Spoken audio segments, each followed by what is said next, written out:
Yay, it's Friday. I am about to broker the power broker once again.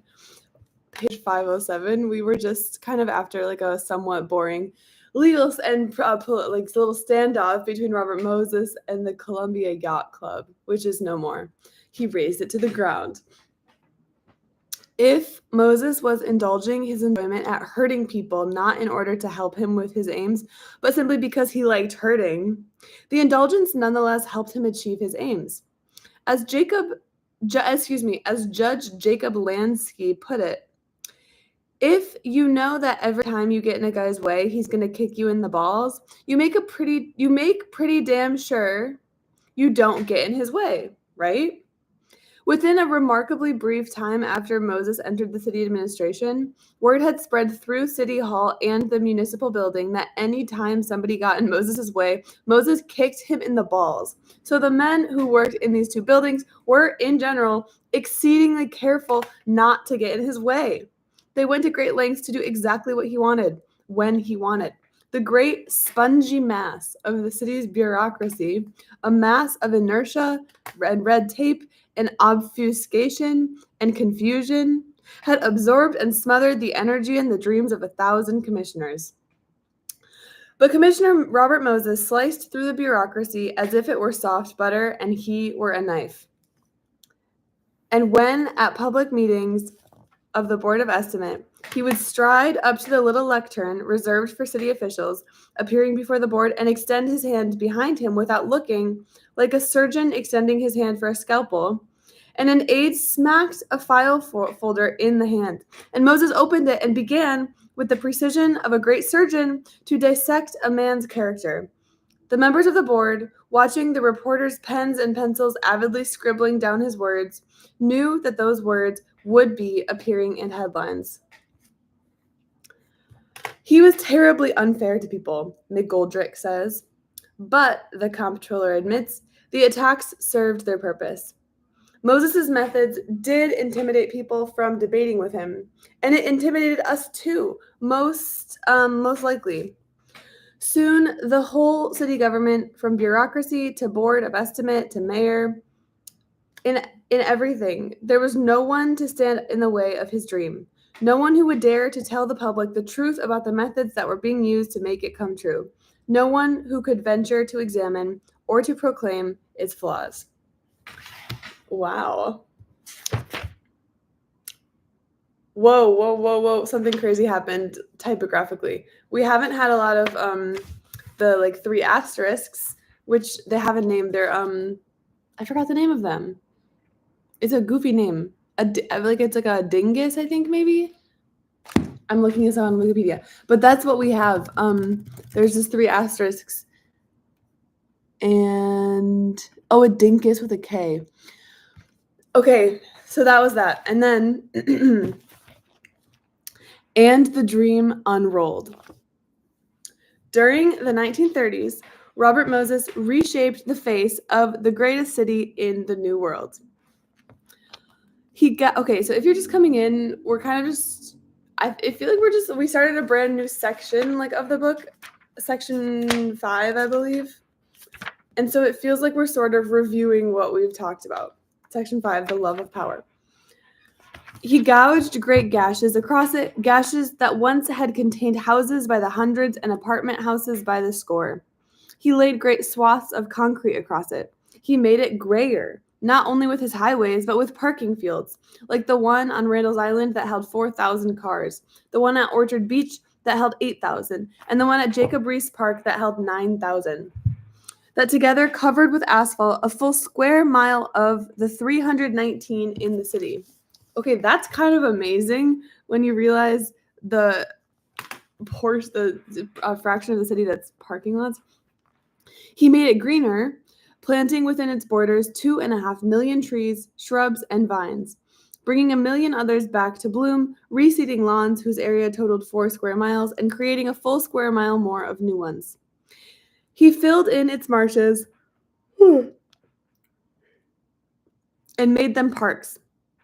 He yanked railroad trestles off its avenues, clearing an even dozen from Brooklyn's Atlantic Avenue alone as part of a grade crossing elimination program he considered so minor that he seldom mentioned it. He brought the stars down to it, arranging, in a brief interval crammed in between more important projects, for the financing of the Hayden Planetarium. Wow, I didn't know that he's behind that. He changed its very shape. The millions of cubic feet of rock and shale and sand and stone that the long convoys of his barges and the endless caravans of his trucks dumped behind the steel bulkheads, and he rammed out away from its shoreline into the muck, beneath rivers and harbors hardened into new land. More than 5,000 acres of new land, and thus expanded and transformed its physical contours, adding to Manhattan Island alone an area as large as the island from river to river between 59th and 86th Streets. He joined together small islands within its borders with Earth, blending Ward's Island into Randall's and Hunter's and Twins Islands into Rodman Neck.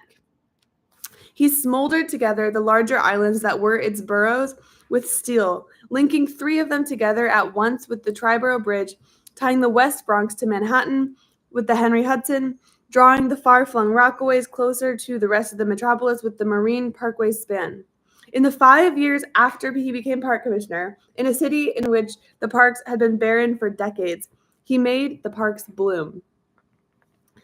In a city in which there had been only 119 playgrounds, he built 255 new ones. In a city in which not a mile of a new arterial highway had been built in 15 years, he built 50 miles of arterial highway. In a city in which a new bridge had not been built in a quarter of a century, he built not only the 3 new big bridges, Triborough, Henry Hudson, and Marine Parkway, but 110 smaller ones to carry local streets across his parkways. Si monumentum requis circumspice, reads the inscription on the tomb of Sir Christopher Wren. If you would see his monument, look around. By 1939, the same advice could have been given to a New Yorker asking to see the monuments of Robert Moses. They were everywhere in the great city. With his showman's flair for the spectacular, Moses made the opening of each of his creations an event, a colorful civic celebration, and if the celebration sometimes seemed more like morality plays, for Moses was careful to point out at each one that the creation had been possible because of the victory of the altruistic public servant over the old hack Tammany politicians and red tape bureaucrats. The public was so enthusiastic that it didn't mind the moralizing. Sorry, I'm hiccuping. Oh, I need to stop. Robert Moses was doing to it, cheering so loudly, in fact, that the thin cries of disagreement and despair were all but completely drowned out. I need to stop hiccuping. This is from yesterday, by the way. I always feel like I have to justify my my pretty much injustifiable, indefensible Dunkin' Donuts purchasing habits, which are there's just way too many of them. Okay, anyway, now we have another thing that I don't think we have had. We definitely have not had it very often, if at all. Look at this. There's a big bar. And so we might be having a vibe shift. Robert Moses built 255 neighborhood playgrounds in New York City during the 1930s. The adults and children who attended playground dedication ceremonies cheered when, at the end of the speeches, the fountain showers in the waiting pools were turned on. And the cheers were echoed and amplified by the press. Nothing Robert Moses has done is as great as what he has done with playgrounds, the World Telegram said. He has bestowed an unqualified boon on the neighborhoods of this city. To dramatize the size of the achievement, Moses gave each playground a number, and the press counted along with him. Playground number 189 opens, the headline said. Playground number 194 dedicated. Playground 204. Playground 240. And he had his map makers prepare pairs of outline maps of the city, blank except for dots representing playgrounds. The map on the left would be labeled simply 1933, the year before he had become park commissioner. The one on the right simply 1937 or 38 or 39. And the contrast between the two maps was certainly spectacular. The one on the left almost completely empty, the one on the right covered thickly with dots. And public and press drew from the maps the conclusion that Moses wanted drawn from them, that his playground building program was an unqualified improvement, an absolutely unalloyed benefit to all the people of New York City.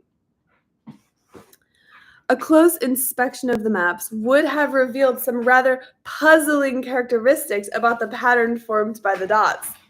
Okay, I'm excited about this, I think.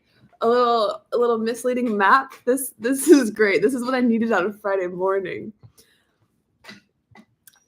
Their distribution, for example, was not at all even. The areas of the maps on which the dots were clustered most thickly corresponded in the main to those areas inhabited by families that were well-to-do, or at least comfortable. The areas of the maps on which the dots were sprinkled most thinly corresponded in part to undeveloped outlying areas of the city that didn't really need playgrounds, but they corresponded also to some of the city's most congested areas, to the tenement neighborhoods and the slums inhabited by families that were poor, to areas that needed playgrounds desperately. Most of Robert Moses's neighborhood playgrounds had, in other words, been built in the neighborhoods that needed playgrounds least. Few of the playgrounds had been built in the neighborhoods that needed playgrounds most. The areas of the map on which the dots were sprinkled most thinly of all corresponded to those areas of the city inhabited by its 400,000 Black residents. Robert Moses built 255 playgrounds in New York City during the 1930s. He built one playground in Harlem. Okay, this is like a good point, but I do feel like we kind of covered this 20 pages ago. But maybe it's going to be new this time. An overspill from Harlem had created Black ghettos in two other areas of the city.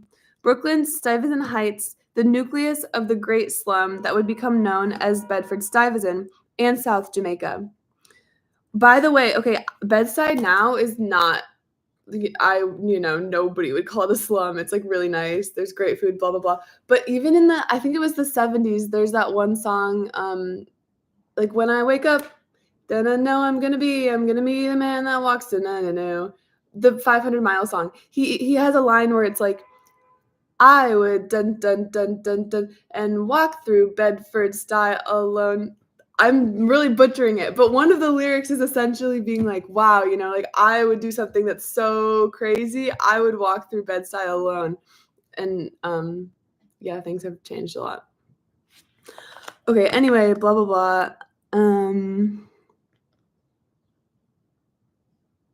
But that I lived in sort of like not really in technically in Bed-Stuy, but near enough that I got really into watching a lot of the movies, like Do the Right Thing from 1990 or 91 maybe. That was a Bed-Stuy movie. I got kind of into Big Daddy Kane, who is kind of amazing, and he's from Bed-Stuy. There's I guess like so many people, but anyway. Robert Moses built one playground in Stuyvesant Heights. He built no playgrounds in South Jamaica. We have to work all day, and we have no place to send the children, one Harlem mother had written before Robert Moses became park commissioner. There are kids here who have never played any place but in the gutter. This kind of reminds, I think they said this on the 99% Invisible podcast, but you know how like grandpas are always being like, oh, like back in my day we like played in the streets, as if that's like something to aspire towards, whereas you should just be able to have a playground to play in. She could have written the same words after he had been park commissioner for 5 years. After a building program that had tripled the city's supply of playgrounds, there was still almost no place for approximately 200,000 of the city's children, the 200,000 with Black skin, to play in their own neighborhoods except the streets or abandoned, crumbling, filthy, looted tenements stinking of urine and vomit, or vacant lots carpeted with rusty tin cans, jagged pieces of metal, dog feces and the leavings spilling out of rotting paper shopping bags of human meals. Children with white skin had been given swings and seesaws and sliding ponds. Children with black skin had been left with the old broomsticks that served them as baseball bats. Children with white skin had been given wading pools to splash in summer. If children with black skin wanted to escape the heat of the slums, they could remove the covers from fire hydrants and wade through their outwash, as they always had waded, in gutters that were sometimes so crammed with broken glass that they glistened in the sun. They begged for playgrounds. The children begged silently, recalls Father C. Edward Harrison, who during the 1930s served as assistant to Father Shelton Hale Bishop, rector of St. Philip's Protestant Episcopal Church on 134th Street. They wouldn't say they had no place to go. The need was unexpressed, inarticulate. But you knew that in their own way they were begging for somewhere to go, something to do. There weren't even basketball courts then, except at the Y or in the big parks. There was nothing in the neighborhood. And you would see kids improvise. I'm really butchering reading today. Wow. You would see kids improvising baseball baskets. You would see kids improvising basketball baskets, hanging it up on something, playing on the sidewalks or in the streets. In 1944, Father Bishop would persuade his parishioners to convert the old 4-story parish house, which contained a gymnasium, into a community center with recreational facilities. And Father Harrison recalls, "You should have seen the kids come in here, just because we had a gym." The very fact that they came here in such numbers and were so happy to have something to do showed us how much they needed recreational facilities. Not just because of the gym, of course. There were recreational supervisors there who cared about the children. "It's not just recreation that we're talking about, Father Harrison says. I guess you could call it an involvement of ourselves. They felt they belonged here and that they were wanted here and that someone cared about them. Recreation has to go along with other things, But that was precisely what playgrounds were providing in other areas of the city. In the 30s, recalls Park Department official Melvin Dowse, the Park Department playground supervisors were young guys, bright young guys, and all college educated. Okay, that's kind of amazing, and that's also not what I expected. And it reminds me of how Robert Moses for the Jones Beach janitorial staff, the ones that would walk right by the litterers and shame them by immediately picking up their trash. He hired all college students that were kind of well-to-do. Okay, so there were no other jobs available then. We were trained in working with young people, supervising them, giving them leadership, giving them help. And what with WPA and all, there were so many supervisors. There were 2 or 3 at even the smallest playground that we could get really involved with the kids, not just supervise their games, but be around so that if one of them needed someone to talk to, he had someone. I mean, a kid would never come around and say right out, "I need some advice," but kids were saying that in their own way. They were saying it silently, but they were saying it all right. They were begging for it. Adults begged aloud, in letters to the editor and resolutions to the mayor, and their voices sometimes grew shrill and desperate. "The police just keep the kids moving, and there's no place to send them," one Stuyvesant Heights mother said. "Harlem is a poor section," one civic organization wrote LaGuardia. Each day, from morning to night, those people who are trying to give their children a decent living and make them something in this world to be proud of are out at work, trying to earn a living. It was impossible for them to stay home and care for their children at the same time. Therefore, they wanted to send them to playgrounds. Since there weren't any, the children had little choice but to roam the streets while their parents are worried half to death, wondering where they are. Please realize and understand the conditions of Harlem in order that you might see what the children there have to contend with. Ministers and settlement house workers attempting to alleviate the problems through their own efforts found a particular poignance in their inability to make any real dent in it.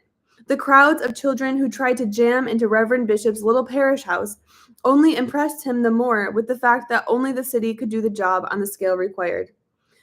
"We knew the need," Father Bishop's assistant, Father Harrison, says, "We couldn't understand why the city didn't. When you have to turn kids away, the feeling is one of anger and frustration, of why? And sometimes the anger and frustration would spill over in angry speeches."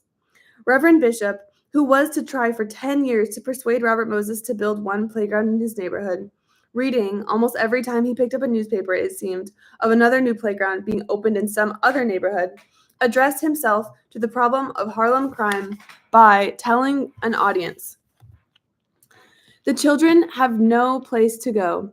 Day and night they must use the block on which they live for recreation.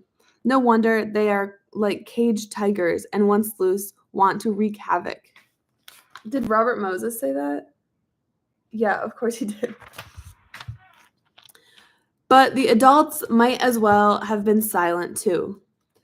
LaGuardia, who was doing so much in other areas for the city's black population, was not interfering with his park commissioner, and he referred the resolutions to him. And his park commissioner flatly denied their contentions. The fact is that Harlem and its adjacent neighborhoods have not been overlooked and neglected or discriminated against, Robert Moses says. The tendency has been in just the other direction and is to give more attention to Harlem than to other sections than the other sections which are in just as great need of recreation. He had done this with all the black slums, he said, and he bolstered his arguments with floods of facts and figures compiled by his corps of statisticians. The facts and figures were misleading, but no one did the work necessary to disprove them. The first full-scale survey of recreational facilities by any organization other than the Park Department, a United Parents Association study, which found plenty of playground space only where the rentals are high, was not conducted until 1941.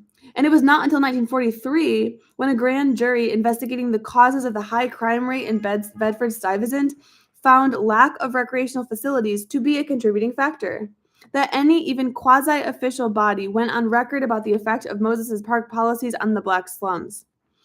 Moses's reply was the insurance of an 8-page release that termed the jury's report without the slightest foundation. The press, the instrument best equipped to investigate the situation and come up with independent facts and figures, never made any such investigation. It buried or ignored the recreational reports of the United Parents Association and the grand jury and the resolutions passed by the Black community organizations, and reprinted only the barest handful of letters to the editor. It took Reverend Bishop 14 years to get one printed. In 1950, the Times would send a reporter to Harlem to make his own independent tour, and he would report that playgrounds for many Harlem children were vacant lots in which bare-legged children played on dumps of broken glass, rusty cans, and refuse. But during the 1930s, the press was taking Robert Moses's word for what was being done for the slums.